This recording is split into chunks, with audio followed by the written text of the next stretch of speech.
welcome to another episode of Healthy, Keeping Healthy.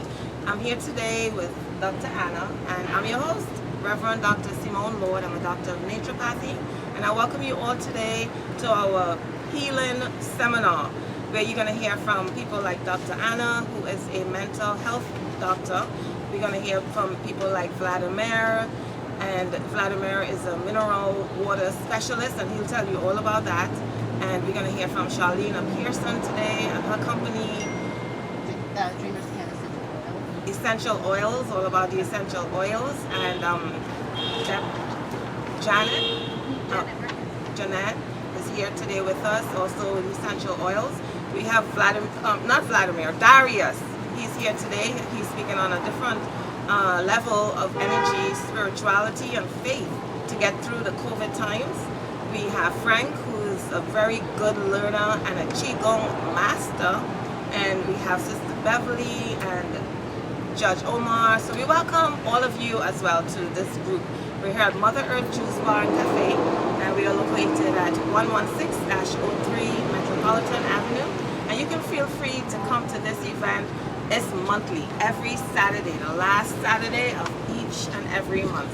So with that, I'll take it over, Dr. Anna. Tell us this beautiful speech that I heard that you prepare something that's going to wow us. And so I'm really, really excited about hearing this, because when I spoke to you that last time, she wowed me. So I just want to let us give her a hand. Thank you. Warm welcome. Thank you, everyone. Thank you for taking your afternoon, a Saturday afternoon, to learn more about your health and how to heal your mind, body, and your soul and your spirit. I've been working with the mind for over 20 years. I'm a licensed clinical social worker. I'm also a doctor of medicine. Medicine is where we work with energy, quantum physics. I don't know if you guys are for quantum medicine. I also do quantum medicine. So what I'm trying to work, what I'd like to work with us today is the emotional guidance scale is like our GPS system. So that at any moment in time, any day, we are on one of these emotions. When people come into my practice, initially they'll come in usually from down to number 22.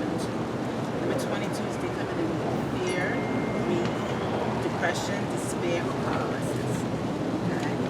And our goal is to help them to move up the scale. Now, we can go from the top of the scale is joy, knowledge, empowerment, freedom, and love. And we came here to have more joy and have it more abundantly, not have more misery. So when people come in there, or the way we work them through is to have them honor the feeling, to honor the feeling that they're feeling, because if you're feeling guilty, that's okay. That's God speaking with you. You should not judge it. Judge not, let's not be judged. You should not resist it, because what you resist persists. You should simply love it, accept it for what it is, and move forward with it. It's kind of like if you put your hand on the stove, you're really happy that you have sensors in your fingers, if you put a hot stove, that you can feel the pain, so you can pull your hand up. But when we feel depression or anger and anxiety or blame or worry, we curse it as if it's something bad. It's our GPS system. It's telling us that we need to do something different so that we can heal whatever that wound is. Not curse it, be grateful for it. The pain is there to heal us, to teach us a lesson. Now, from this list, what do you think you guys are? Can you take a look and see? We're anywhere. I know this morning I was overwhelmed. I woke up overwhelmed because I had too many engagements scheduled on the same day. So, Number 6. number 6? Yeah. Nice. Four? Pretty good. Overwhelmed. Overwhelmed? That's where I woke up this morning. What's that? Oh, yes, I do. Pick this one.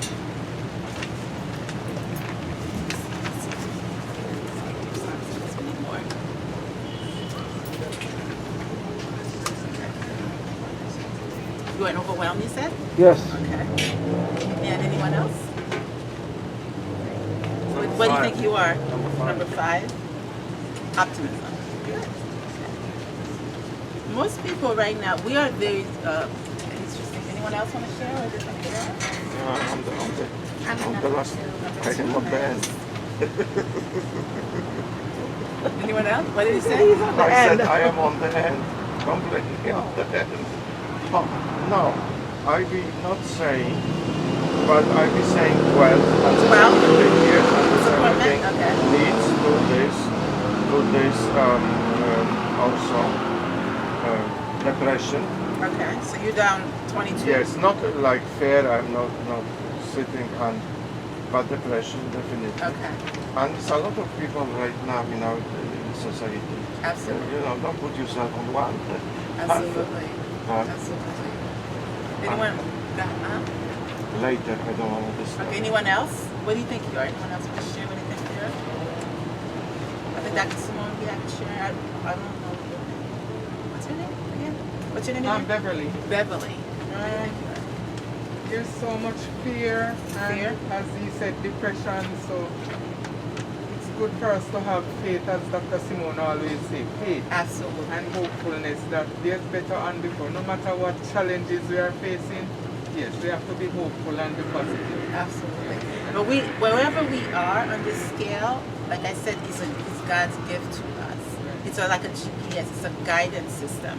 So we're not supposed to curse. If I wake up in anger, I'm like, good. You actually higher up the scale. When someone comes into my practice, like I said, they're coming down here. I've had clients who stayed down here for revenge and jealousy and all that stuff for so long. I'll deliberately bring them up to anger because anger is actually a step up on the scale. When you're so depressed you can't get out of bed, you feel so depleted of energy, you can't even move. That's down here. That's not, there's no energy movement, and we are all energy. We are all energy in motion. So if I could bring them up to anger, I got an example where this guy was saying for a long time, and he was down here for so long because his wife was cheating and stuff like that. He was so depressed. I had to bring him up to anger deliberately. I was like, whatever, this is not fair. You're right. I had to like move the energy to get him into anger because he was so hopeless. All they could think about, well, she could do whatever she wants and it's okay. No, that's wrong. So I deliberately worked him up to, anger so that we could get him out of bed so he could wake up in the morning and do something. So it's actually up the scale of what families do. When people are in anger, they try to push them back into depression. Like when a kid gets angry or a family member gets angry, like they wanted to shut them back up, go back to their room so that they will not show the anger.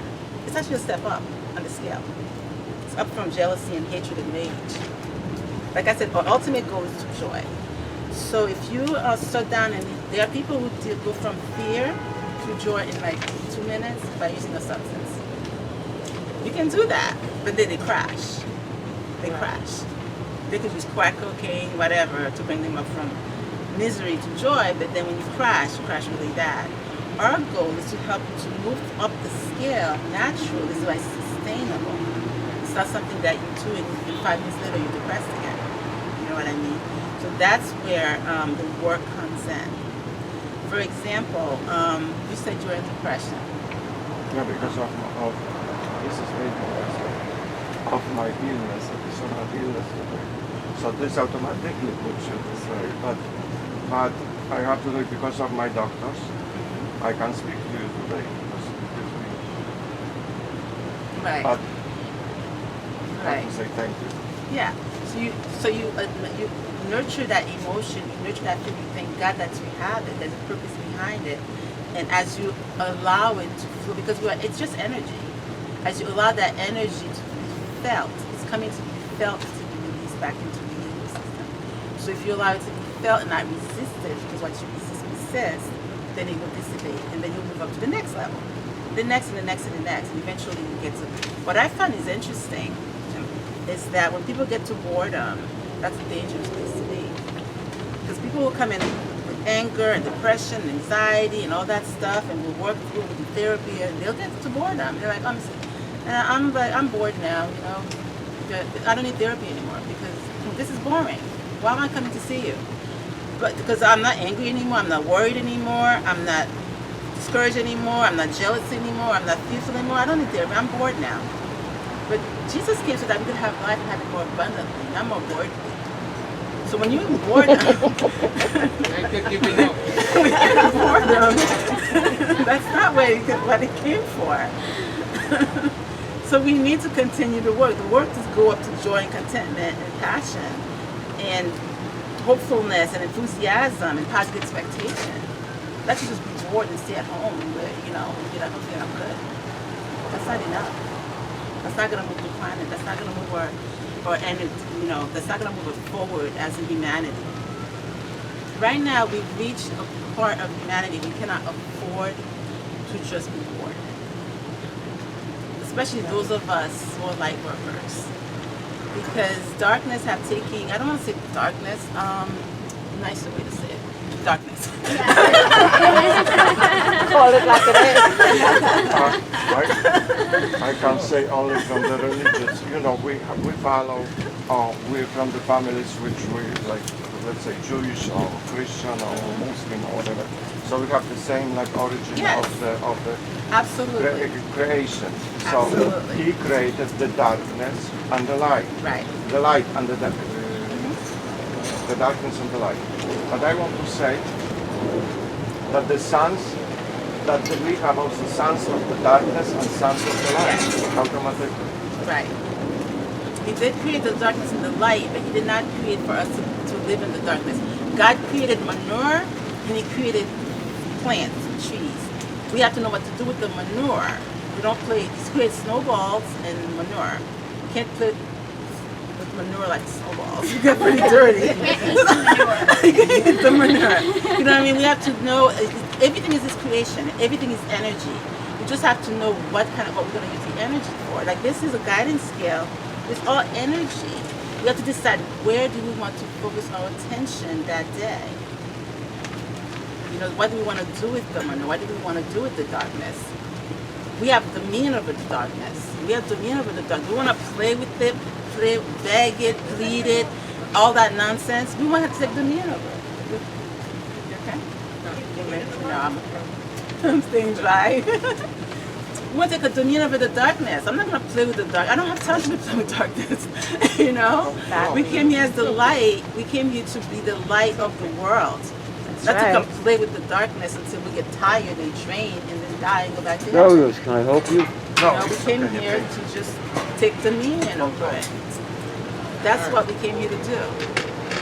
Absolutely. There is darkness and there is light. I'm choosing the light. And I hope that right now, us light workers are trying to get as many people to focus on the light as we can. Because we really can't afford the negative thought right now. We really can't. Thought is a thing. Thought has power. And we cannot afford any more negative thoughts. You guys watch CNN, God bless you. No. God bless you. You're stronger than I am. No, I can't afford to watch CNN. I'll get depressed. No, me too. I get depressed if I watch CNN. So if you guys are strong enough to watch it and still walk and be able to walk and breathe, it's good for you. I can't do it. Because I feel energy, I feel everything. When I see it, if it's that stuff, I feel it here. Absolutely. Right, and when you feel it here, that's the Holy Spirit saying to back off. If you go and touch the stove, you're not gonna keep your hand and say, "Oh, yeah, that's a nice stove. It's hot, but but it's raining outside, so I'm gonna touch." No, you're gonna pull your hand off. It's You're gonna take your hand off the stove. So if somebody says something to you, you see something on television, you see something on the radio, and the Holy Spirit says, you feel it here. You feel like, oh, that feels bad. Back off. a lot of negative energy. Exactly. That's the Holy Spirit. God is always speaking to us all the time. And my patients tell me, I wish I could take you home with me because you always have to do that. I'm like, God is with you. Oh, when you feel that thing around your chest, that's God. You don't even need to be there with you. God's with you 24/7. Sometimes I feel around my neck. I'll be like, oh, you're a pain in the neck. I mean, you'll feel it. Your body will tell you when the thing is not good for you. You might feel on your lower back. I might feel if I ignore it when it's here, then I'll feel it here. If I ignore it when it's here, then I feel my lower back. Once in my lower back, I'm thinking heat. At that point, I'm like, all right, and I'm putting back off whatever that was. But we are so slow to take our hands to mind our emotions. If somebody was stepping on your foot, you'd be like, ouch, get off my foot. But if somebody steps on your emotion, you say, well, he was upset that day, or it was a sunny day, it was a rainy day, or what, it doesn't matter. It hurts. Move your foot. It doesn't matter what the reason was that he hurts your feeling or she hurts your feeling. It doesn't matter what the reason was. My feelings hurt, I'm backing up, period. If you're stepping on my foot and I felt the pain, I'm going to get off my foot, period. I wouldn't say, well, it's because you were heavy or you were light or you didn't know where you were going. It doesn't matter. It hurts. We have to honor our emotions the same way we honor a physical vessel. It's just a vessel. And we seem to honor it more than we honor our emotion, where emotions is everything that we are. We seem to honor this. If somebody was pinching you, but I stop pinching me. If they say, oh, you fat, or you whatever, and you smile and say, oh, you didn't mean it. No! If they said it, they meant it. When someone presents who they are, believe that. Don't make excuses. Believe that. Believe that if they said it, that's what they meant. If they say, well, I didn't really mean it. No. Unless it's an honest apology, an honest, goodness, heartfelt apology, believe them. That's who they are. And it's okay. They're God's child. God's love them. It's a lesson. Go away. You know what I mean? It's their lessons that they're teaching us. Their lessons that they need to learn. You know, it's not anything good or bad. It just are. Nothing that's good or bad. It is what it is. It's like the manure.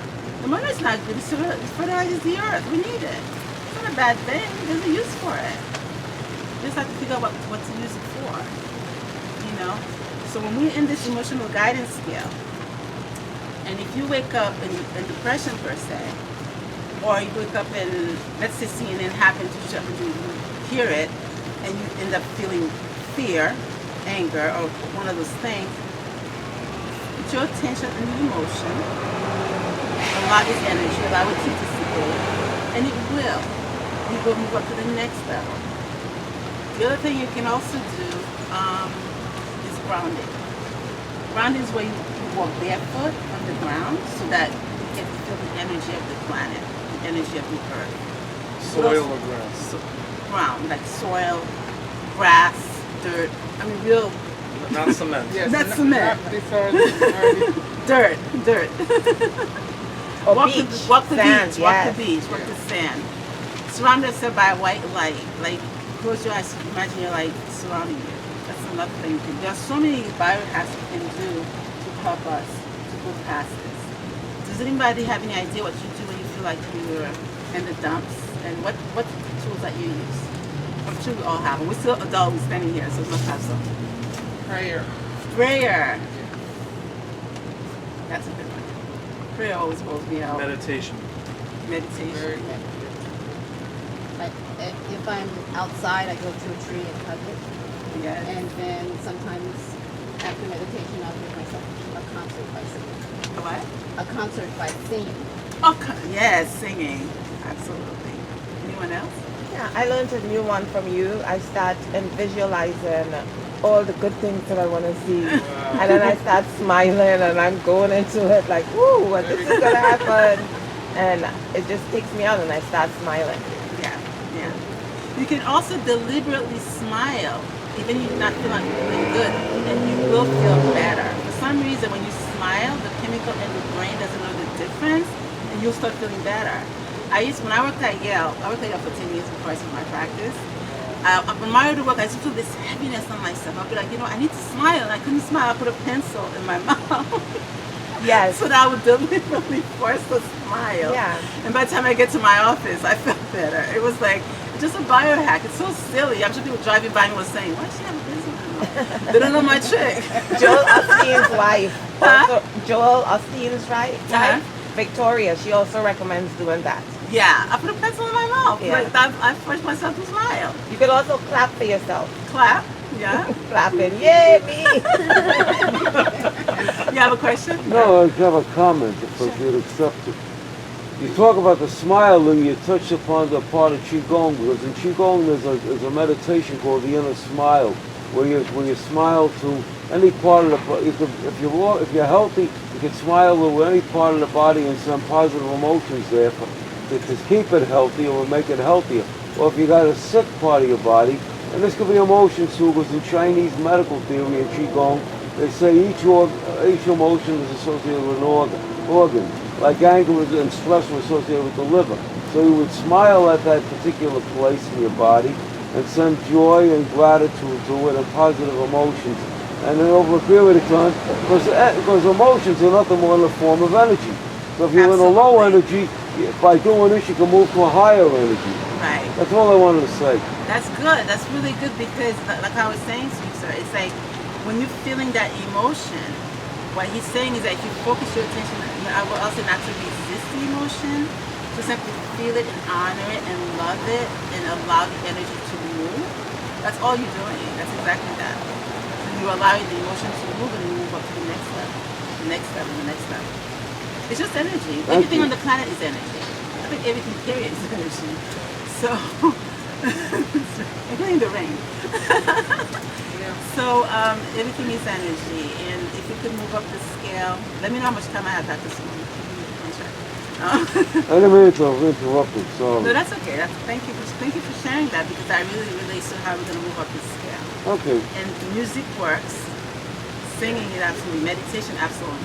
I will not leave my house unless I meditate every 15 minutes before I leave my house. I will not do it because I want to be in control of my mind when I walk out that door. I'm not gonna let society or the world tell me how to think. I'm gonna decide before I walk out my door how I'm gonna think. Because if I don't do that, then I walk out there and there's a flat tire or whatever. Now my vibration was already in wherever. Who knows?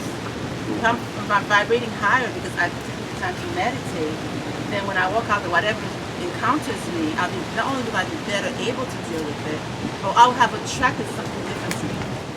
Like attracts like. If I'm at peace, I will attract peace. If I'm calm, I'll attract calm. If I'm rushed out and trying to do that, then guess what? I have 10 cards in front of me. If you're saying you have the right to think for yourself whatever you want to think, then when society tells us you cannot question this, you cannot question that, you can't question anything, you must be obedient. You're right, it's about thinking deliberately. And they studied our minds. They discovered that within 2 minutes, anything you focus on, Yay! period. I like Period. that. Within 68 I've been seconds. trying it. 68 seconds. The reason the commercial is only 2 minutes long, when I was younger in my teens and early 20s and even later than that, I used to wonder, why would the Super Bowl pay millions of dollars for 2 minutes? That's the stupidest thing I ever heard. Then when I studied them, I'm like, oh, they know, but as soon as they show us this thing for 2 minutes, then we're gonna believe that soda's better than water. Duck to It is. you know? No! That's why I don't watch the news anymore. It's too negative. And I don't watch these commercials about get the vaccine and that. Right. The thing is, all it takes is 68 seconds. The first 17 seconds, you free. Because God is so merciful. God knows our minds is so powerful. Everything you think doesn't come too fast right away. Otherwise, we'll kick you out right now. That doesn't happen. The first 17 seconds is just a thought. God can change it. Next 17 seconds, you start to focus more towards it. The third 17 seconds, now you're tracking it to you. By 68 seconds, it's here. You're gonna see it everywhere. If you buy a red car, you've never seen a red car before. All of a sudden, you see red cars everywhere. Notice that? If you buy a blue car, or you think of a blue car, all of a sudden you see blue cars everywhere. As if they just popped up in your psyche. It's not magic. It's just law of attraction, basic creation. It happens all the time. Let's say you're with a friend sitting in a car. It happens all the time. We're talking about orange car, and we don't see orange cars anywhere. But we're talking about it. Next thing you know, I see orange cars in every single main street. Okay. Look at that. That's like yellow orange. That's so funny. So our minds are very powerful. I just have to learn. Minds are very powerful. Thoughts are things.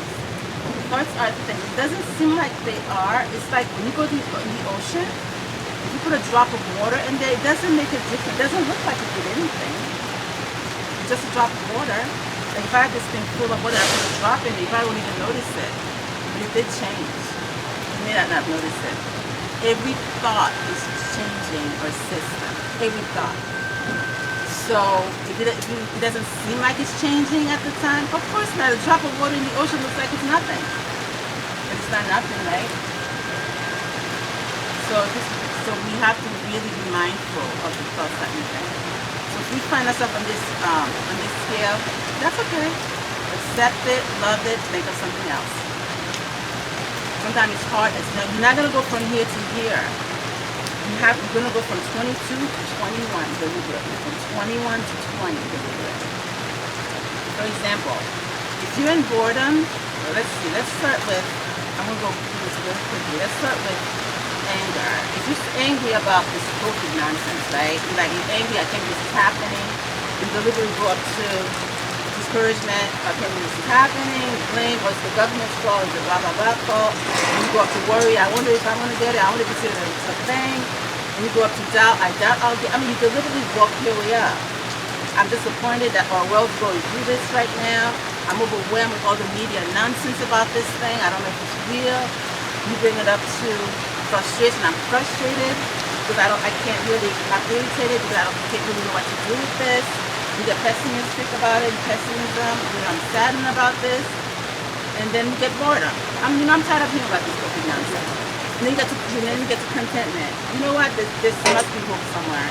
The whole world's not gonna die. We can't all die of the earth. Okay?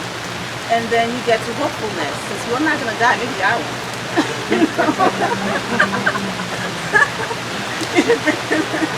You know, and then you get yourself to optimism. You know, I'm optimistic that something's gonna happen. Because we've survived a lot of other maladies from this planet. Hey, this is just another one. This too shall pass. And then you get to positive expectation. I expect that this will be okay. And you get enthusiastic and happy.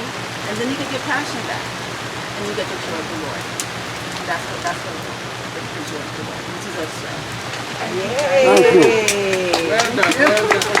Very good. One more thing, Anna, before you go. Can you tell everybody about not participating in something and participating in something? How powerful is that? Well, there was this one that whenever something's coming in, I just said I'm not participating in it. People think I'm crazy when I say that, but I'm not. We had a storm coming into Connecticut the other day, a couple of days ago. There was, we were on the beach, driving on the beach, and then people like scared and blah blah blah. I'm like, I'm not participating in the storm. The fire department came around. The fire department came around passing out flyers. People would tell us where to go to the shelters and blah blah blah. I'm like, I'm not participating. And the whole thing went around our house. It was like next thing I know, we went to another town. The power of the Lord is the power of life and death in the tongue. Right. You know. So it's not. If I could have said, "Oh yeah, it's coming," and such. No, I'm not doing that. I mean, we have to have the faith of a mustard seed. I don't think my faith is there yet. But let me tell you, I'm gonna fight for the best I can to get it there. Because that's what we're gonna need on this planet right now. The faith of a mustard seed. Because this thing is gonna need all of us light workers, to stay firm in this. We got this. Right. Thank Yay! you. Thank you. Very good.